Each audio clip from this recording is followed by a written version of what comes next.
तुम लोगों ने चोरी की वजह से मेरे साथ ही किया है।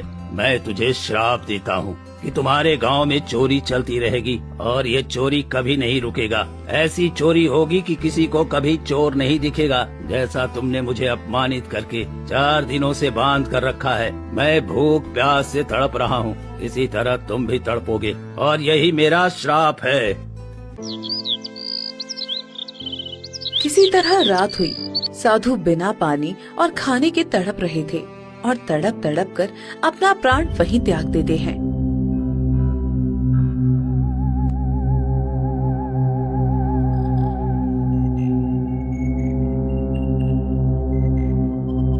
अगली सुबह गांव के लोग जुटे। ये क्या मुखिया जी, ये साधु तो मर गया, कहीं हमने कुछ गलत तो नहीं कर दिया है? अरे इसमें हमारी कोई गलती नहीं है, ये बूढ़ा था इसलिए मर गया। जाने दो इसे, जंगल में फेंक आओ, नहीं तो ये बदबू करने लगेगा। मैं अभी साधु को जंगल में फेंक आता हूँ।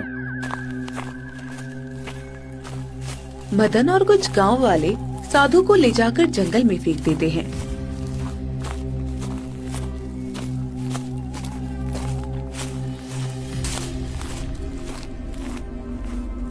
कुछ दिन बीतते हैं और अचानक एक गांव वाला फूट फूट कर रोने लगता है। हे भगवान, ये क्या हो गया?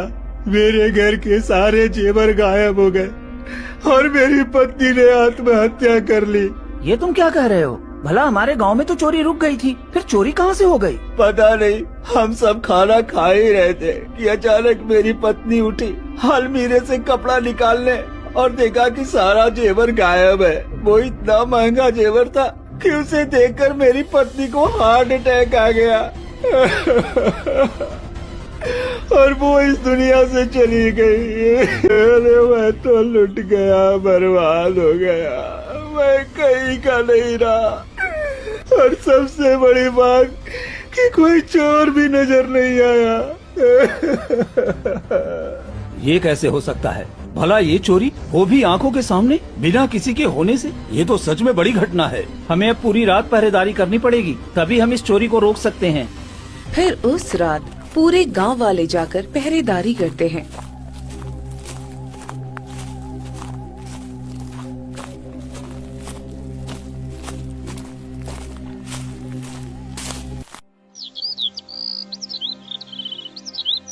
फिर सुबह होते ही मदन जोर जोर से रोने लगता है। ये क्या हुआ? मेरे घर के सारे अनाज चोरी हो गया, जबकि मैं पूरी रात पहरेदारी कर रहा था। ये कैसे हो गया? अरे ये कैसे हुआ? तुम तो पूरी रात पहरेदारी कर रहे थे, फिर अनाज कैसे गायब हो गया? ये क्या हो रहा है? पहले जैसी चोरी फिर से शुरू हो गई, लेकिन इस बार तो चोरी कुछ रहस्यमयी तरीके से हो रही है। सभी लोग दरवाजे पर पहरेदारी दे रहे हैं और घर के अंदर चोरी हो जा रही है। अरे मुखिया जी, मैं तो लूट गया, बर्बाद हो गया। मेरे सारे कपड़े चोरी हो गए, घर में एक भी कपड़ा नहीं बचा। ये क्या हो रहा है? अब तो अनाज के साथ साथ कपड़े भी चोरी होने लगे हैं। ये क्या, तुम्हारे घर से भी कपड़े चोरी हो गए? ये कैसे हो सकता है? ये चोरी रुकने के बजाय और क्यों बढ़ रही है? तभी मुखिया की पत्नी हेमलता भागते हुए आती है। अरे जी, आप यहाँ हैं? हमारे घर की सारी तिजोरी खाली है, अनाज की बोरियां एक भी नहीं है और ऊपर से सारे गहने भी गायब हैं। ये क्या हो रहा है? हम तो बर्बाद हो गए हैं जी। ये तुम क्या कह रही हो हेमलता? ये तो बहुत बुरा है। हमारे गांव में एक साथ इतनी चोरी कैसे हो सकती है? मुखिया जी, कुछ कीजिए ना। ये तो सच में परेशानी वाली बात है। एक दिन में इतनी सारी चोरी कैसे हो गई? मदन, कुछ ठीक नहीं लग रहा है मुझे। अब हम लोगों को दिन रात जाकर पहरा देना होगा। ठीक है, तो आज से पूरे गांव में कोई नहीं सोएगा, सब अपने अपने सामान की पहरेदारी करेगा। फिर पूरे गांव वाले डर के मारे दिन रात जाकर पहरेदारी करते हैं, लेकिन चोरी लगातार बढ़ती ही जाती है और दिन दहाड़े भी चोरी होने लगती है। इसी तरह कई दिन बीत जाते हैं, मगर चोरी रुकने का नाम ही नहीं ले रही थी। हे भगवान, अब मैं क्या करूं? हमारे गांव की स्थिति तो बहुत बिगड़ गई है। 1 महीने के अंदर ही खाने के लिए एक भी अनाज नहीं बचा पूरे गांव में और सभी बच्चे भूखे प्यासे हैं। मैं क्या करूं? मैं गांव का मुखिया होकर भी किसी के लिए कुछ नहीं कर पा रहा हूं। मुखिया जी, मुझे तो लगता है कहीं वो साधु महाराज का दिया हुआ श्राप ही तो नहीं लग रहा है। अब हम क्या करें? कुछ समझ में नहीं आ रहा। सभी परेशान रहते हैं और कुछ दिन बीतते हैं और गांव की चोरी लगातार बढ़ती जाती है। एक दिन मदन और मुखिया चौपाल पर बैठकर पहरेदारी कर रहे थे। तभी एक गाय भागती हुई गांव में आती है। अरे ये गाय हमने तो पहले कभी नहीं देखा। ये हमारे गांव में क्या कर रही है? जरूर कोई बात है जो ये हमें बताना चाहती है। भला एक गाय कैसे बोल सकती है मुखिया जी? मैं बोल सकती हूँ। मैं कोई साधारण गाय नहीं हूँ। मैं अपने गुरु को ढूंढ रही हूँ। कई दिनों से उन्हें ढूंढ रही हूँ, पर वो मुझे कहीं मिल ही नहीं रहे। तुम्हारा गुरु? गाय का भी भला कोई गुरु होता है? कौन है तुम्हारा गुरु, बताओ तो। मेरे गुरु एक साधु महाराज थे जो बहुत दिनों के बाद तपस्या से लौटे थे। उन्होंने कहा था कि वो खाने का इंतजाम करने जाएंगे, पर अभी तक वो वापस नहीं आए। मैं उनकी प्रतीक्षा करते करते थक गई, तो अब मैं उन्हें ढूंढने निकली हूँ। सब जगह ढूंढा पर वो कहीं नहीं मिले। अब मैं तुम्हारे गांव में आई हूँ। क्या आपने किसी साधु महाराज को देखा है जो बहुत बूढ़े होंगे और तपस्या करके लौटे हैं? ये क्या? हमने तो उनके साथ बहुत बड़ा अन्याय कर दिया। ये हम सबसे क्या हो गया? हमने तो बहुत बड़ा पाप कर दिया मदन। क्या हुआ? आप लोग इतने परेशान क्यों हैं? हम सबको माफ कर दो। हमने गुरु महाराज को चोर समझकर उन्हें पेड़ से बांध दिया और वो कई दिनों तक हम सबसे विनती करते रहे, पर हमने उनकी बातों पर विश्वास नहीं किया और वो वहीं पर दम तोड़ दिए। हमने उन्हें गांव के बाहर मिट्टी के नीचे दफन कर दिया और उनका दिया हुआ श्राप हमारे गांव पर लग गया और आए दिन चोरी लगातार बढ़ती जा रही है। हमसे बड़ी गलती हो गई, हमें माफ कर दो। तुम लोगों ने ये क्या कर दिया? इतना बड़ा पाप किया तुम लोगों ने। मेरे गुरु को जान से मार दिया। मैं तुम लोगों को कभी माफ नहीं करूंगी।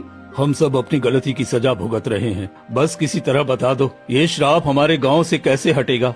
देखो, सभी भूखे प्यासे तरस रहे हैं। एक दाना तक घर में नहीं है। हम लोग कई जगह भटक रहे हैं। मैं ये रास्ता नहीं बता सकती। मेरे गुरु ही बता सकते हैं कि उनका श्राप कैसे टूटेगा। पर वो तो अब इस दुनिया में नहीं है, वो कैसे बताएंगे? तुम सबको उनके कब्र के पास जाकर माफी मांगनी होगी, फिर वो कोई रास्ता बताएंगे। लेकिन हमने तो उन्हें जंगल में फेंकवा दिया था। हमें क्षमा करना साधु महाराज, हम सब जरूर जाएंगे माफी मांगने के लिए।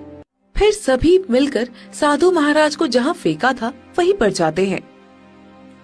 साधु महाराज, हमें माफ कर दीजिए। हमने आपकी बातों पर यकीन नहीं किया और हम सब इतनी बड़ी भूल कर बैठे। हम आपसे माफी चाहते हैं। आप हमारे गांव पर से ये श्राप हटा दीजिए। हम सब पर रहम करिए। हाँ साधु महाराज, हम सब पर रहम करिए। हमें माफ कर दीजिए। हमारे छोटे छोटे बच्चे भूखे हैं, हम पे रहम कीजिए। तभी एक रहस्यमय आवाज आती है। तुम सबने चोरी के लिए हद पार की है। तुम सबको इसी श्राप से जूझना पड़ेगा। चोरी किसी और ने किया और तुमने मुझ जैसे बेगुनाह को मौत की सजा दी। गुरुदेव, आप इन सबको माफ कर दीजिए। इन सब ने बहुत गलत किया है, लेकिन गांव में बहुत सारे भूखे बच्चे हैं जो भूख से रो रहे हैं। मैं उन्हें देखकर आई हूँ। आप अपना श्राप इनसे हटा लीजिए। ठीक है, मैं श्राप नहीं हटा सकता, लेकिन इसके लिए तुम्हें मानसरोवर झील का पवित्र जल लेकर अपने गांव पर छिड़कना होगा, तभी ये श्राप टूटेगा। जी साधु महाराज, मैं वो मानसरोवर झील का पानी अवश्य लेकर आऊंगा और हम सब ने जो गलती की है उसका प्रायश्चित भी करेंगे।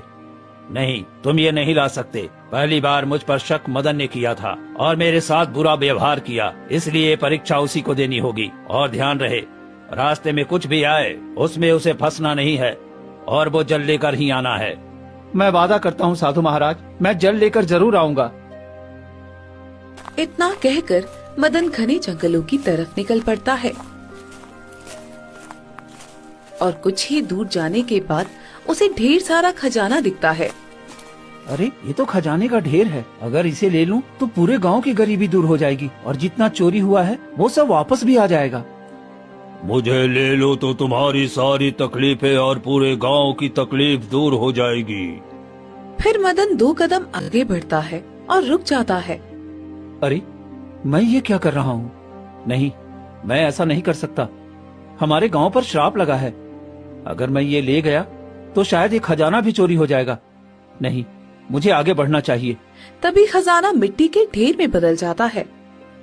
अरे ये क्या? ये तो भ्रमजाल था। हाँ, बाल बाल बच गया मैं। थोड़ी दूर जाने के बाद ही मदन मानसरोवर झील के पास पहुंच जाता है। तो यही मानसरोवर है। मुझे जल्दी से जल लेकर वहाँ लौटना चाहिए। जैसे ही मदन जल लेने झुकता है, तभी एक रहस्यमय आवाज आती है। तुम ऐसे जल नहीं ले सकते। अगर तुम्हें जल चाहिए तो मेरे प्रश्नों के सही सही उत्तर दो, तभी मैं तुम्हें ये झील का जल दूंगा। ठीक है, मैं तुम्हारे प्रश्नों के उत्तर देने के लिए तैयार हूँ। बताओ, मैं अंधेरे को भगाऊं, घर आंगन सजाऊं बिना हाथ पैर के हर कोना रोशन कर दूं। मैं कौन हूँ? मदन सोचता है, फिर बोलता है। झील महाराज, इसका उत्तर है उजाला। उजाला एक ऐसी चीज है जो बिना हाथ पैर के कोने कोने रोशनी देती है। तुमने बिल्कुल सही जवाब दिया। अब जल ले जा सकते हो। फिर मदन जल्दी से मानसरोवर झील का जल ले आता है और गांव की तरफ निकल पड़ता है और कुछ ही देर में मुखिया के पास जाता है। तुमने बहुत अच्छा काम किया है मदन। अब जल्दी से इस जल को हमारे पूरे गांव पर छिड़क दो ताकि ये श्राप खत्म हो जाए। मदन गांव में पवित्र जल छिड़कता है। तभी तेज रोशनी फैलती है और पूरे गांव में चोरी किया हुआ सामान वापस आ जाता है। ये क्या, हमारे घर में फिर से अनाज भर गया। देखो, सबके दरवाजे पर अनाज वापस आ गया है। हाँ मुखिया जी, हमने बहुत बड़ी गलती की थी साधु महाराज जी के साथ। हमें इसका प्रायश्चित करना चाहिए। हाँ, तुम ठीक कहते हो मदन। जहाँ हमने साधु को लावारिस की तरह फेंका था, वहाँ पर हम एक मंदिर बना देंगे ताकि हम उनकी पूजा कर सकें। हाँ, यही ठीक है। साधु महाराज की कृपा हमारे घर और गांव पर बनी रहेगी और फिर कभी चोरी नहीं होगी। ठीक है, कुछ ही दिनों में हम वहाँ एक मंदिर बना देंगे। और उस दिन के बाद से गांव में चोरी होना बंद हो जाता है और मुखिया और गांव वाले मिलकर साधु महाराज के लिए एक खूब सुंदर सा मंदिर बना देते हैं और सुबह शाम वहाँ दीपक जलाकर साधु महाराज की पूजा करने लगते हैं। और इस तरह पूरा गांव खुशी पूर्वक रहने लगता है।